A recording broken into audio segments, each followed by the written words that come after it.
100 years old. I said, guess what, brother? You don't have to believe it, man. Nobody's making you believe that. If that's what the Most High said, that's what it is.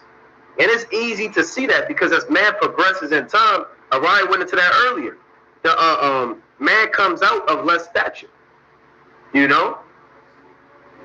So the Most High can kind of go into your clock and take away 800 years of your life. Right? You touch on Psalms 90? I was going to go to Sirach 18. All right, come. Let me get that real quick before you go to that one. Come. Just to go from 120 to 100 years old. This is Sirach chapter 18 and verse 9. The number of a man's days at the most are in 100 years. So it went from 120, and the Most High said, nah, these men, they just wicked. Let me turn it off again and turn it down, and now a man can be 100. All right, you got it. Oh, that's like the brother was going into. The Lord is slowly just turning man's lifespan down, like over time. And then from 100, right, you read Psalms 90, the book of Psalms chapter 90, right, in verse 9. For our days are passed away, right, in thy wrath. We spend our years as a tale that is told. Right, you kind of crack a joke, or you tell a story, and it's kind of here, and then it's kind of gone, kind of disappeared. But like the scriptures say, man, our life is like a shadow, man. Right? In Job 8 and 9. It just passeth away, man. The shadow was here one moment, then the next moment is gone. The days of our years are 60 years and 10. Right? Score is 20. Right? So it's saying 60 years and 10 meaning 70. And if by reason of strength they be fourscore, meaning 80, yet is their strength labor and sorrow. Like Yardon was going into earlier, man. Right? You damn in a wheelchair, you bedridden, you got the life alert button, right? You can't read, right? You can't wipe yourself. There's no life to live, man. You're a vegetable. What life to live? And you living 7 years in a bed. Right? The last 7 years of your life, you in a damn bed.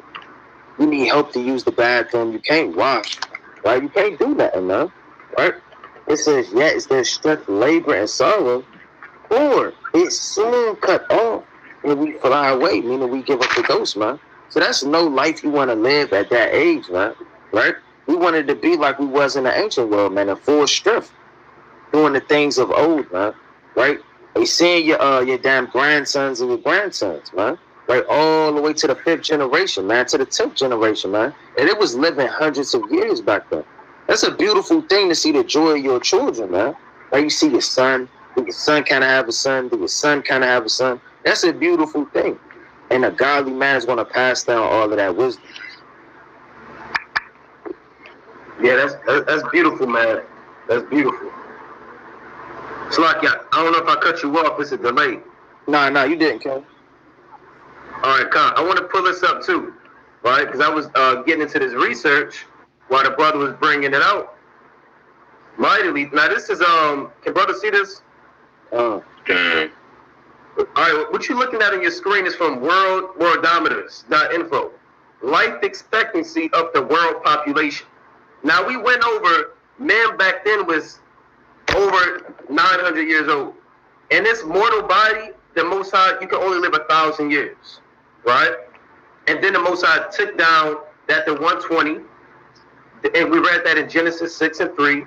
And then Sirach 18 and 9 turned it down again to 90. Then Abraham just went into Psalms 90 and 10. And now he turned it to 80. Right? So this is the life expectancy of world population. About 73 years. Women live about 5 years longer than men. And man, you coming in at about 71 years old. This is around the world. Right? So man, you don't have no life. 70 years old. Right? That's when Noah was an infant, man. Right now, this is by country. Countries ranked by life expectancy. Meaning what countries live the longest, or people live the longest. Hong Kong, they live to be about 85. Surprising with the Moabites in that diet. Japan, Macau, Switzerland, Singapore, Italy, right? You don't see the Babylon the Great anywhere close. Right? Babylon the Great is pretty much at the bottom. You live a short life here. Because the world, this place is the headquarters of devils, like the brother brought up. You can see that the average life expectancy is nowhere even close to what the Most High had it originally set up for man. You know, and if you want to look more into that, you can look into it on your own. All right. So man really don't have no life right now, man. All right. Let me go to Isaiah 24:5. That's what the brother said. You got 65 years, then you retire. You know. This Isaiah chapter 24 and verse 5. It reads, "The earth also is defiled under the inhabitants thereof, because they have transgressed the laws, changed the ordinance, broken the everlasting covenant. Therefore hath the curse devoured the earth, and they that dwell therein are desolate. Therefore the inhabitants of the earth are burned, and few men left." You see that? So the earth is defiled, man. You can't get around that. Brother, that's something else? Nah. So we can go back to second entrance, man. Right? And that's why we want to get out of here, man. That's why we can't wait to leave this place. This isn't our rest, man. The Lord said in Micah 2:10, it is polluted. You can't even have a decent damn conversation with somebody. All right, now you got toxic masculinity. You homophobic. You can't say nothing upright. If you say anything righteous, you getting smart. They're gonna look at you funny. You can't even say nothing righteous. Go ahead, y'all. You can't even say, "Hey, she went that way." You can't even use the word "she," because that woman, she'll say, "Look, you're gonna ask me my pronouns." So of course, my pronoun is they, them. Right? You can't do nothing, man. Yeah, you can't even call a man because they got these trans agers, where you can be a 35-year-old man and identify as a 6-year-old girl. So guess what? You taking your daughter to the bathroom, it's an old nasty Edomite in there, and you can't get mad. Now you can get mad, but you can't do nothing about it because he's identifying as a trans agent. And if you want to talk to your daughter, he's gonna talk to your daughter. Now, if you put hands on him, it's like putting hands on a 6-year-old girl. And guess what? You're going to jail. Oh, right? That's real. And that's off as hell. And guess what? His parents is going to adopt your daughter. And they're going to be brother and sister. So this is the life that we got to live. Right? You got it, Yaradon. Yeah, I was going to say, I almost forgot. I was going to say you got men turning into women just to win gold medals and to dominate women in their sports. And Esau, they know this is all, contradictory and hard to see, but they like seeing that confusion. Because like in saying James, real quick, I think that's James 4:16. Let me see. I got to prove that back to you. Let's look at James chapter 4. Verse 16. It's like, yeah. Where there's envy and strife, where is that at? There's confusion in every evil work. Yeah. Yeah, that's in the book of James. Oh, 3:16. Yeah. For where envy and strife is, there's confusion in every evil work. So you got a lot of evil work, That's right. This Isaiah 24:10. The city of confusion is broken down. Every house is shut up that no man may come in. So this is the city of confusion, man. Like I said, you can walk down in a grocery store in the aisle damn 7 and be looking at a young boy holding hands with a 70-year-old man and now they making out. He picking him up, put him on the top shelf, kissing him. And you want to just grab the cereal. Right? You just trying to grab the damn cereal for your family, man. But you have to suffer these. You have to suffer these things. Right? So we can't wait to get out of here, man. And a lot of people say, why y'all mad all the time? Because we got to see this wickedness, man. And the earth is defiled. And guess what? You had some around here because I got another precept. I got something. But go ahead. Right. Yeah, I want to say this real quick in 2nd Ezra, chapter 7 and 11, right? Let me get that real quick. It reads 7 and 11, because for their sakes I made the world. And when Adam transgressed my statutes, then was decreed that now was done. And the point I want, it says, for their sakes I made the world. So of course we're going to be mad that the world and the earth is defiled because it's ours, man. You would be mad if somebody went to your house and was pissing all over the wall, never flushed the toilet, trash piling up, and you got to sit there and deal with it. You're going to be upset. You got it. The book of Matthew, chapter 19, right, and verse number 12. But there are some eunuchs which were so born from their mother's womb. You got people that kind of born, you know, they don't have no stomach going down, that they born with certain birth defects. And there are some eunuchs which were made eunuchs of men, right? Hey, man, you got people like this homosexual thing is getting out of hand, man, right? I mean, you got physical doctors that specialize in this thing, man, right? Like the brother brought up the picture of Little Nas X. He damn has breasts. He's a man. Right? There's no telling what else he about to do, man. And what else somebody doing in the damn basement, man, in Miami somewhere. Right? And this was during the time of the Gospels, man, during the Roman Empire. How much more now? Now there's literally clinics set up now, doctor's office. You have certain specific doctors that just do foot surgery, or they just do back pain. And you got certain specific doctors, man, that just cut off rods, man, right? And do stuff like that.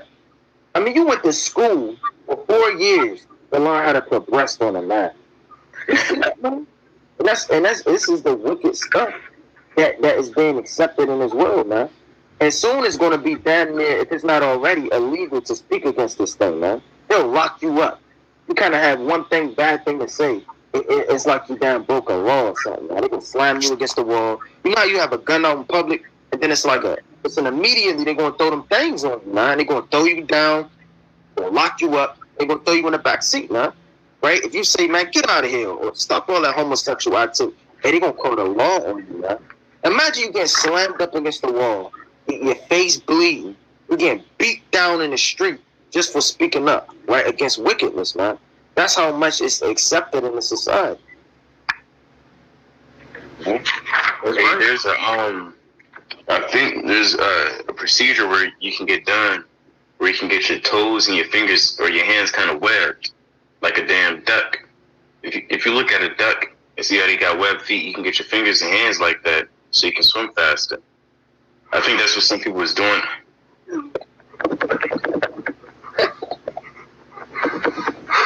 See that? I think some people was doing that when it came to swimming. And people tried to make a big thing out of it, saying that, yo, that's cheating, you can't do that. Other people said, look, it's in my rights to get surgery. You know, I'm not cheating. There's a whole little skerfuffle about it. You know, so that's what we're also dealing with, too. People getting webbed hands and feet so they can swim. So they can swim faster. Like, is that really profitable? You want to swim faster in the last days. How's that going to get you to stay king? Oh, my gosh. Yeah, man. Let me bring this up real quick. Right? This is ridiculous, man. Right? And, you know, some of that stuff is humorous, but it's still sad. Right? It's still sad, man. It's still wicked. Right? Now, I want to bring this out. This, Wisdom of Solomon, chapter 14. And we brought this out, I believe we brought this out last week. Right? This Wisdom of Solomon, chapter 14 and verse 24. It reads, then, it's like it, Wisdom of Solomon 14 and 24. They kept neither lives nor marriages any longer undefiled. And these are some of the signs. These are things that were done in the ancient world, but it's also these are things that are done as signs and tokens of the last days, right? And it's going to give you a great detail of things that are happening. It reads, they kept neither lives nor marriages any longer undefiled. Right? Like we went into that earlier. You have people that are marrying inanimate objects, You have people that are marrying the people of the same sex, just completely defiling the natural order. It reads, but either one slew another traitorously, or grieved him by adultery, so that there reigned in all men without exception. And this was in all men. This rules over all men. It says blood, manslaughter, theft. You have people kidnapping. You have over 1 million Eves missing in D.C., man.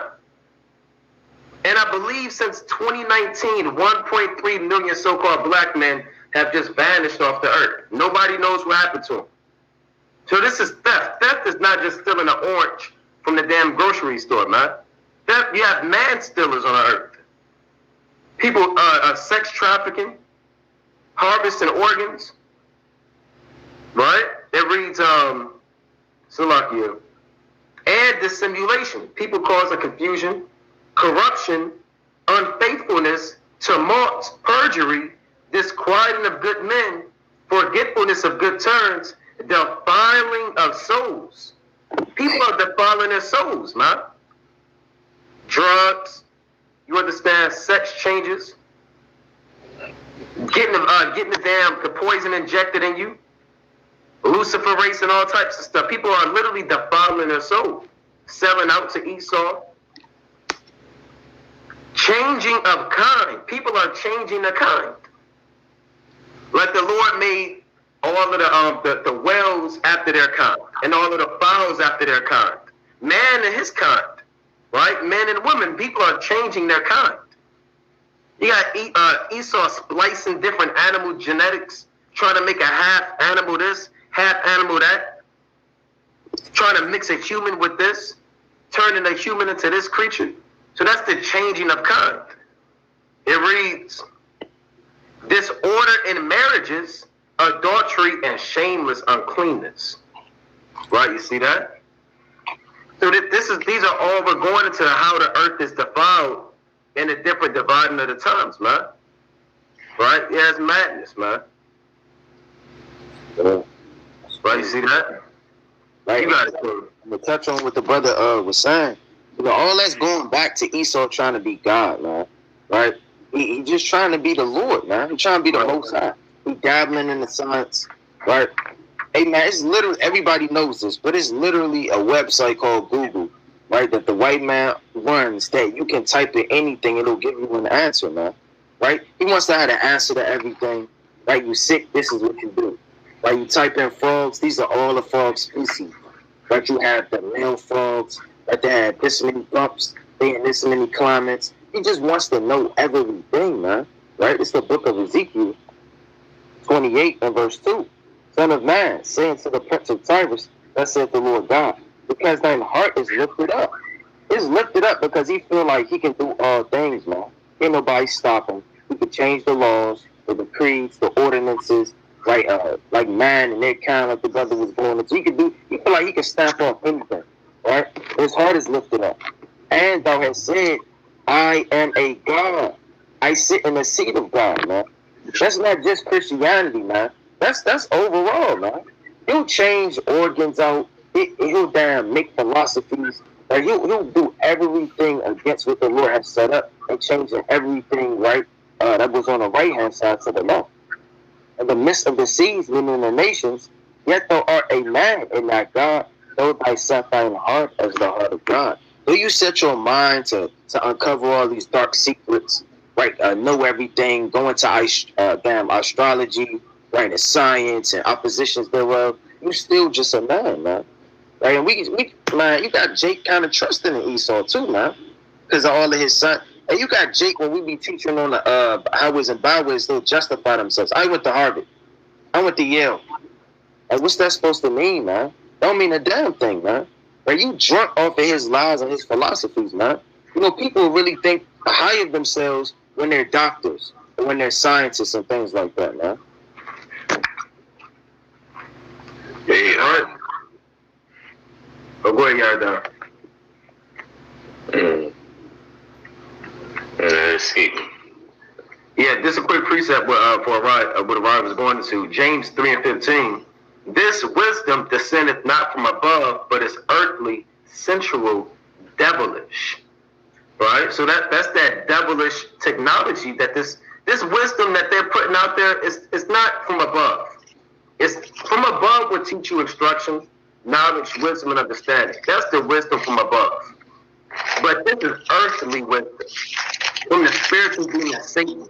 It's sensual, right? It's full of lust and sex and being promiscuous and sinning and concupiscence and wickedness, man. And it's devilish. So you have wisdom that's devilish, like the brother's going into, and you have wisdom from above, man. You know? And the earth is defiled due to the earthly, sensual, devilish wisdom. I'm going to this 1 Corinthians chapter 2, verse 4, the precept of that. And my speech and my preaching was not with enticing words of man's wisdom, but in demonstration of that spirit and power. Right? We don't go out there with a what do they call a projector with a long pointer? You know, this is this and this is that. We go off the spirit and power of Yahweh Shem Yahushai.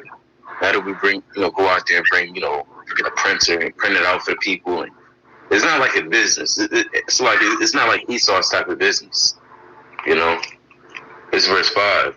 That your faith should not stand in the wisdom of men, but in the power of God. Howbeit, we speak wisdom among them that are perfect.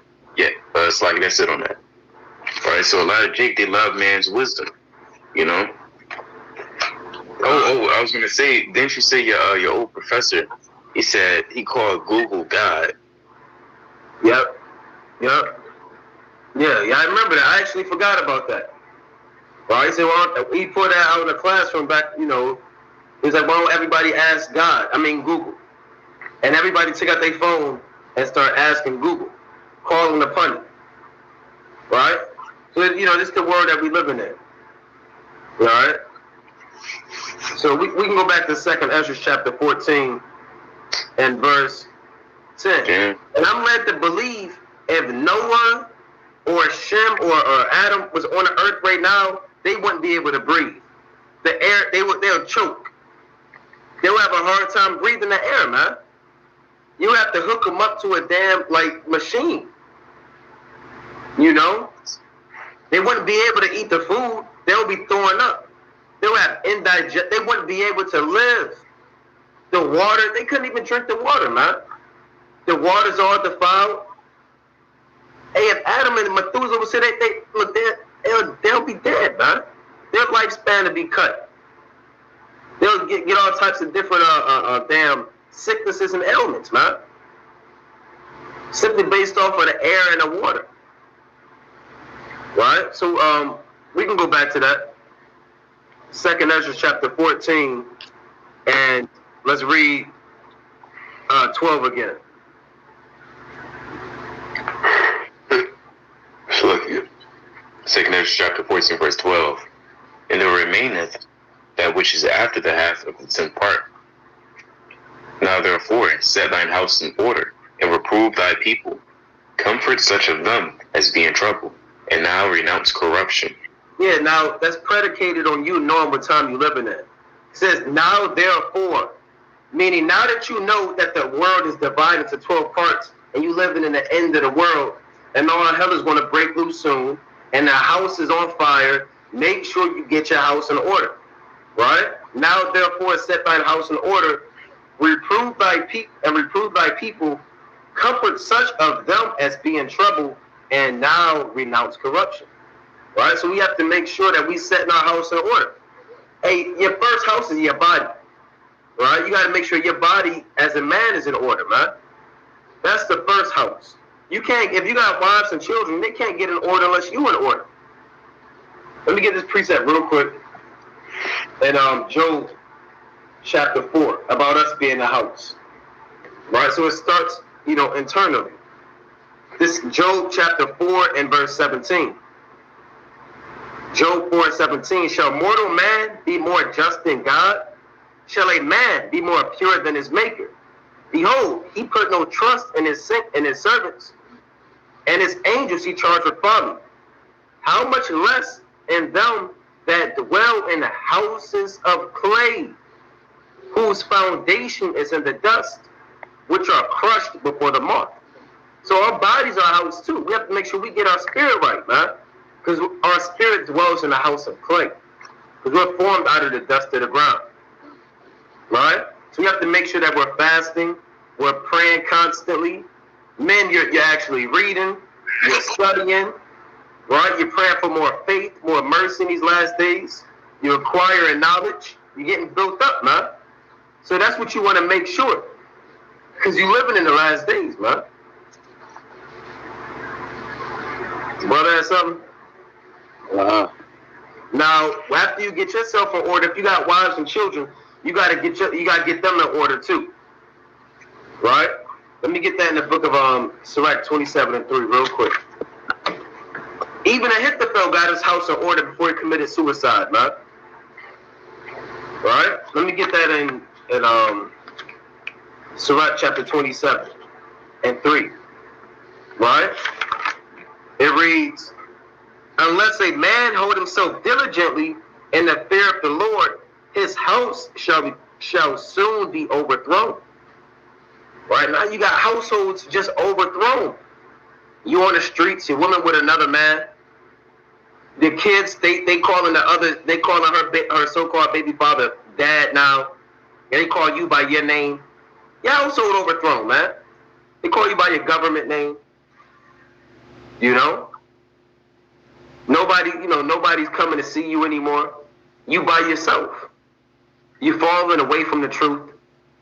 All you do is surf the web and watch movies. Right? And the Most High can do that to you, man. So men, you have to make sure your household is in order. Family, y'all have a prayer schedules and make sure that y'all studying together. You breaking the scriptures down to the household. You instructing the wife because your household is a reflection of you. You know? You could be so on fire, but if somebody looking at your children and your wife, if they out of order, they're not going to look at you with that same eye. You know? It's the book of 1 Timothy chapter 3 and verse 5. For if a man know not how to rule his own house, how shall he take care of the church of God? Right? But this is for the bishops, right? And man, it's double to that which it is, man. This is going straight into you not being able to rule, man. Right? The Lord not going to give you, right, everlasting life, dominion. Right? Why would the Lord give you the rule over 10 cities and you can't even keep your house in order like the brother going into, man? Your wife don't never read, right? She watching the basketball wives all day, right? Her Bible is freshly damn bought. It don't got no crinkles in it, no highlights. She half-ass want to read and damn cook, man. She don't want to do nothing. She just out of order. So if you can't even rule your own house, you're not going to take care of the church. You're not going to be on fire. You're not going to be able to teach, right? And your whole house could crumble by you not being in order, man. That's why it's very important, right, that men take care of them households. That's right.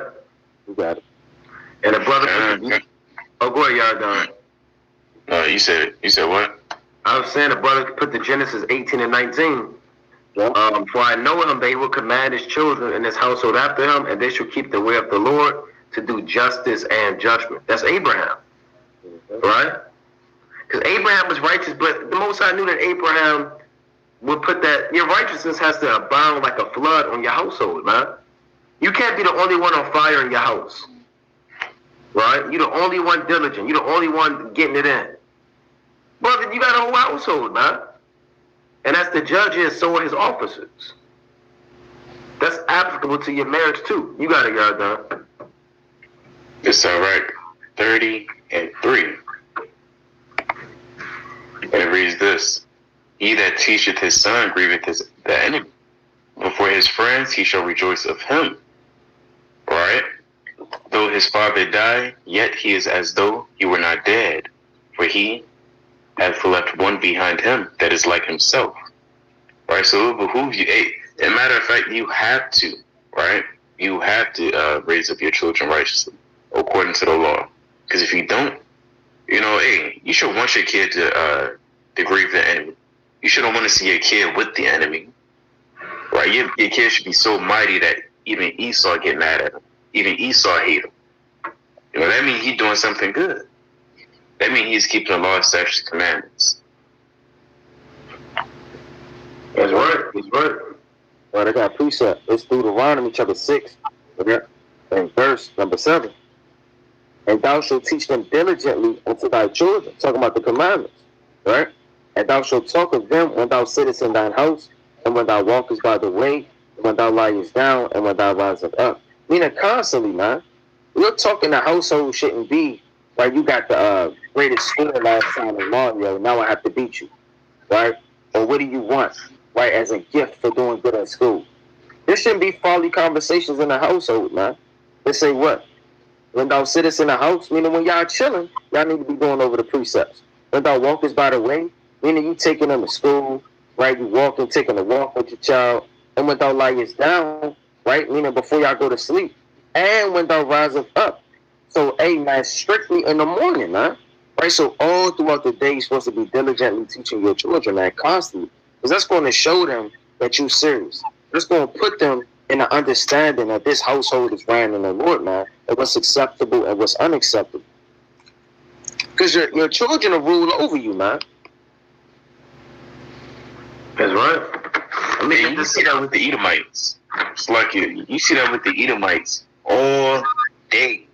Have you ever seen an old show, something with the nanny? You see the kids always ruling over the Edomite kids always ruling over their father and their mother. I want a peanut butter and jelly sandwich. And it's 12 o'clock in the morning, right? They said, play the Xbox, get with me, daddy. And the father got work at 7 in the morning. And banging on the door, play with me. So now the kids all ruling over the father and the mother. You know, the daughter kind of back talking to moms. I can do your hair better than you. So it's just nothing but madness and folly, you know, things that are not convenient. Right, and that's why it's important to know the order, man. It's important to know, let me get that in 1 Corinthians 11. Because you may have somebody that may not know that. Right, you got brothers first coming into this thing, right? Not everybody's going to come in on the same level. So let me bring this out. 1 Corinthians 11:3. But I will have you know that the head of every man is Hamashiach, and the head of the woman is the man, and the head of Hamashiach, as it is written, the head of Christ is God. So there's order, man. Right? The man has to be under Yahushua. Yahushua is under the Father. Right? We all have to submit ourselves one to another, man. Right? The man can't just be doing his own thing because he's under Yahushua. And whatever this word say, he has to follow wholeheartedly, and the woman has to follow that too in righteousness. And understand that the man's job is to bring her to the Most High. Now, I wanted to bring this out too, right? Because like Yardan was saying, you have kids, mainly Edomites, that actually be beating up their parents, killing their parents, man. You know? You got women who be talking back to their husbands, right? We know the famous saying, Negro, you ain't S-H-I-T. That's why your daddy left you. Right? All types of stuff, man. Right? She talking to you, you know, your best friend behind your back. Right? This is Sirach chapter 33 and verse 24. It's like 33 and 19. Give not thy son and wife, thy brother and friend, power over thee while thou livest, and give not thy goods to another, lest it repent thee, and thou entreat for the same again. As long as thou livest and hast any breath in thee, give not thyself over to any. Meaning you should be ruling the household, man.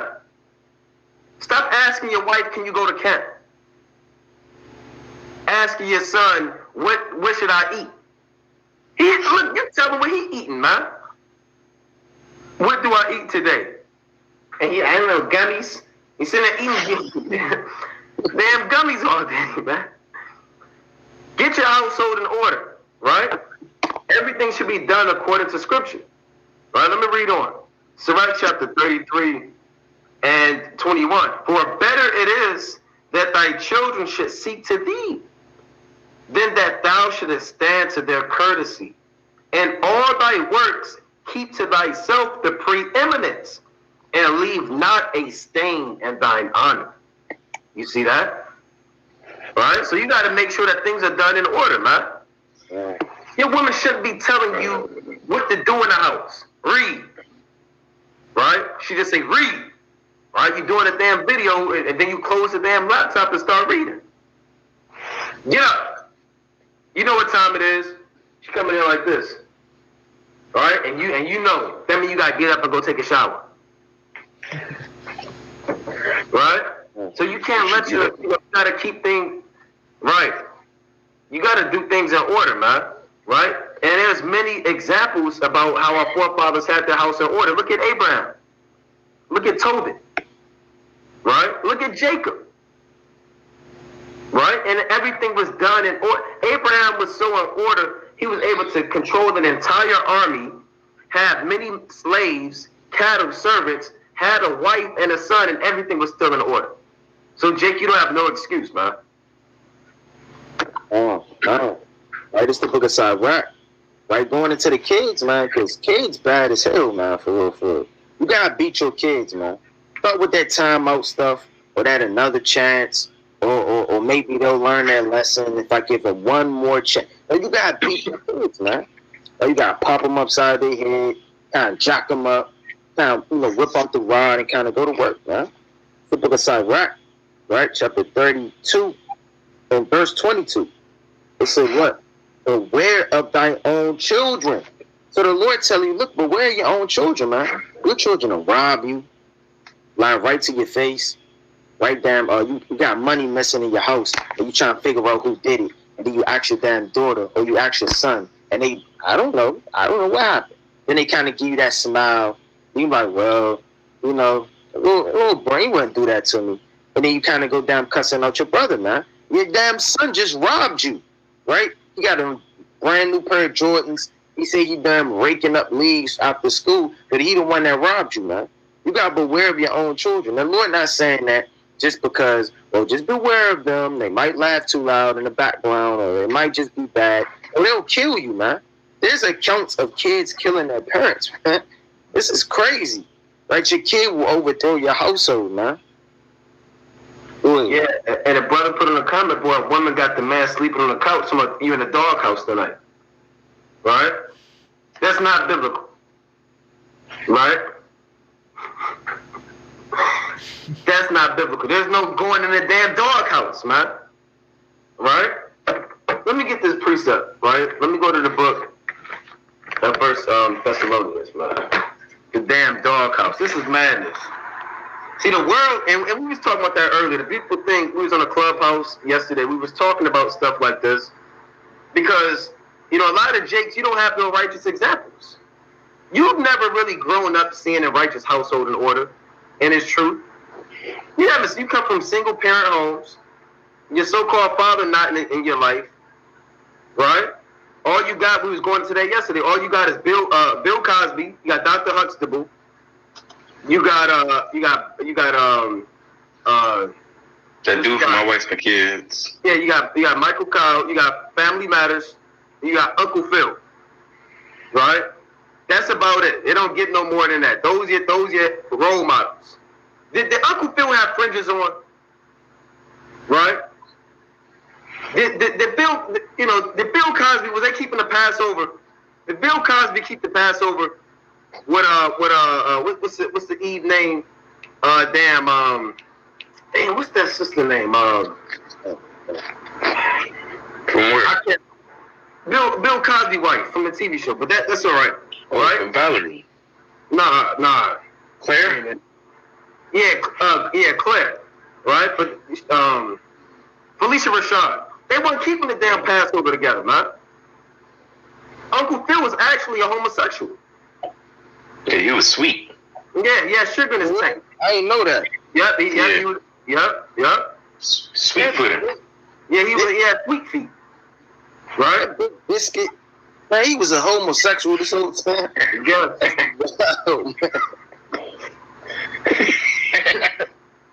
Yeah, so look, hey, you have to open up this Bible and see the righteous examples, man. Right? Salakia. You have to open up this book and read about King David, man. There were times when David didn't discipline his sons, man. And his whole sons was out of order. Right? There's an actual precept. I'm going to find it when it says that David never corrected Amon. And Amon was bit. Let me find that real quick. It's like her name was Vivian. And they never wore dresses. She was never a role model for real. Maybe if you was in a world, you could be a role, huh? She was sinister. She was sinister? Right, so bear with me. Let me find this precept. Right? So you have... Go ahead, you got it. Go ahead. I'm going to find this. I was just saying, your Uncle Phil, as he said, he was a biscuit. You know, he was sweet-footed. So there's nothing that he could really tell him. You know? And even in the show, you can kind of see it a little bit. If you really see, you know, his mannerisms was like kind of off. That's right. That's right. And again, you have these righteous examples, man. You have Abraham. You have Isaac. Right? Jacob told his sons to wash your garments and be clean, man, and put away the strange gods that are among you. All right? Tobias and his wife, they prayed together. In Tobit, the 8th chapter, you're supposed to pray with your wife, man. When you read History Susanna 1:1, it says her parents were also righteous and taught their daughter according to the law of Moses. So you can't say, well, I don't know. You don't. Hey, you got to unplug yourself from the world and look at how our forefathers dealt with their households, man. All right? These are real men. Abraham, that's a real man. Uncle Phil not no damn real man. Because he pulled out Lucy and then won Will Smith money back at the damn pool hall, man. Right? That don't make you a real man. Bill Cosby, because he was a doctor, right? And he told Theo, he got Theo to college, and Theo helped Theo move in, right? That don't make you a real man, man. Read the precepts. You got it. This is the book of Luke, chapter 1 and verse 5. And there was in the days of Herod, the king of Judea, a certain priest named Zacharias, of a certain ESDRAS, and his wife was of the daughters of Aaron, and her name was Elizabeth.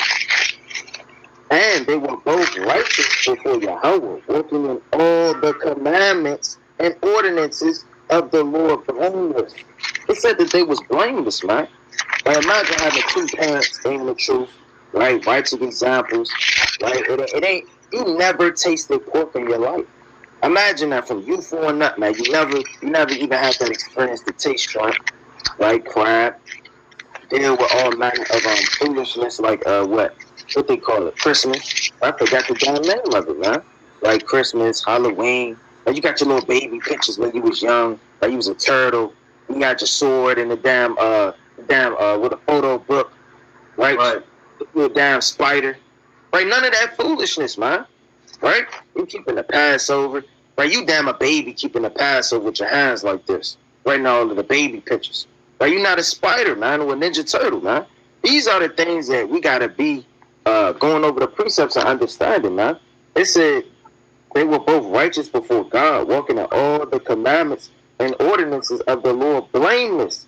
So imagine your parents being blameless in this thing and you looking up and seeing that as a righteous example. That's beautiful.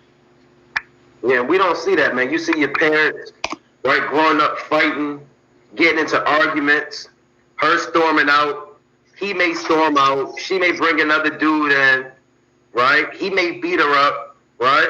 That they call that ghetto love we went into earlier, man. Jake, all you got is that baby boy ghetto love. That argue, all we do is argue and then you know, deal with each other afterwards, man. The Lord not dealing with that no more, man. Now I wanted to get this precept about David, right? This 1 Kings 1:6. Well, I'm gonna start at 5. This 1 Kings chapter 1 and 5. Then Adonijah, the son of Haggith, exalted himself, saying, I will be king. And he prepared him chariots and horsemen and 50 men to run before him. And his father, here's the point, and his father had not displeased him at any time in saying, why hast thou done so? What does that mean? I mean, his father never corrected his son. Never. So even when you look up, let's say you go to the New Living Translation, it says, now his father, King David, had never disciplined him at any time, even by asking, why are you doing that? Imagine that. You never check your son. You never even say, what are you doing? You just let your son do what he wanted to do. That's what David did for one of his sons. He didn't even ask him, what are you doing? He just, anything he saw him doing, he just let him do it. You can't be like that in these last days, man. Or you got to set your household in order. If your son, back in the ancient world, If you had a stubborn and gluttonous son, guess what? You got put to death. Right? So you're supposed to correct your son, correct your children, teach them the law, statutes, and commandments, man, and build them up. Right? Our nation building starts within our households. So our fathers should be applying the knowledge of the scriptures to be able to teach their wives, so the wives in hand, or in turn, can teach the children. Right? And they should always set that example for the children within the household, that they may have a blameless, righteous marriage to look up to, man. That boyfriend, girlfriend, and, you know, all types of wickedness, man. We got to leave that stuff in the past, you know? Hey, I got a quick, I got one after you. No, you go ahead. It's Sirach 30 and 11. Give him no liberty in his youth, and weep not at his follies. Bow down his neck while he is young, and beat him on the sides while he is a child, lest he wax stubborn and be disobedient unto thee, and so bring sorrow to thine heart. Right? Hey, and that's a lot of jakes today. A lot of grown men. Right? They were stubborn and stiff-necked because their fathers didn't really teach them, you know, the law, statutes, commandments when they were young. Like since 1 Kings 2 and 1, it's like a 2 and 3. Like a 2 and 1. 1 Kings 2 and 1. Now the days of David drew nigh, that he should die, and he charged Solomon his son, saying, I go the way of all the earth. Be thou strong, therefore, and shew thyself a man, and keep the charge of the Lord thy God, to walk in his ways, to keep his statutes and his commandments, and his judgments, and his testimonies, as it is written in the law of Moses, that thou mayest prosper in all that thou doest, and whithersoever thou turnest thyself. That's how you become a man. Right. It's the book of 1 Samuel chapter 3, right, and verse number 12. It says, in that day I will perform against Eli all things which I have spoken concerning his house. When I begin, I will also make an end. For I had told him that I will judge his house forever for the iniquity which he knoweth, because his sons made themselves foul, and he restrained them not. So the Lord said, look, man, I'm going to judge your whole house because you didn't get your sons in order, man. You didn't beat your sons. You ain't jack them up, man. You ain't cut them up with the scriptures. He said, I'm going to judge your house forever, man. And that's deep. If you could be in a situation, right? And now your whole lineage got judged because you wasn't handling things like a man. Like the brothers are bringing out, man. A real man keeps the commandments. And this is another one. This 1 Samuel chapter 8, verse 1. But Samuel's kids was evil, man. Like they was going off. This is the book of 1 Samuel chapter 8, verse 1. And it came to pass, when Samuel was old, that he made his sons judges over Israel. Now the name of his firstborn was Joel, and the name of his second was Abon. They were judges in Beersheba. And his sons walked not in his ways, but turned aside after lucre, and took bribes and perverted judgment, man. So they sitting there making bribes. You a judge, right? Like them in the world, you know, you got the kingpin, he trying to give you 50,000. Like kind of slide it under the table to not get jail time. Samuel's sons were doing that, man. They were perverting judgment, letting people go free, not doing righteous judgment, right? Whatever the penalty was, taking money and taking shekels, going the hell off, man. And said unto him, right? So like in verse 4, then all the elders of Israel gathered themselves together and came to Samuel unto Ramah and said unto him, behold, thou art old, and thy sons walk not in thy ways. Now make us a king to judge us like all the nations. Right, so that was the beginning of us wanting a damn king, man.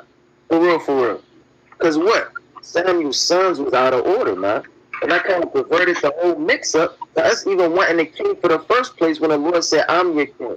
So your children, man, and your household can affect, like, your whole nation, man. It can affect the whole lineage, like Eli. So this thing is important, man. That's right. And I'm going to let me back on that real quick. And this is the book of 2 Samuel, chapter 12 and 9. It reads, wherefore hast thou despised, this Nathan talking to David, right? Wherefore hast thou despised the commandment of the Lord to do evil in his sight? Thou hast killed Uriah the Hittite with the sword, and hast taken his wife to be thy wife, and hast slain him with the sword of the children of Ammon. Now therefore, the sword shall never depart from thine house, because thou hast despised me, and hast taken the wife of Uriah the Hittite to be thy wife. So the Lord could do that, man. If you go off, it could be one time, and then confusion will never leave your household. So that's important for you men to be in order, man. Due to David going off, his whole household got disrupted. Adonijah rose up against him when he was old. Absalom rose up against him. His son raped his sister. It was confusion. Then his brother killed his brother, man. David's son killed his own brother. Right? So this is the confusion that all happened in David's household. So damn house collapsed, man. Right? And you had Shimei sitting there throwing rocks at him saying, you a bloody man, you a bloody man. And David had to kind of eat that.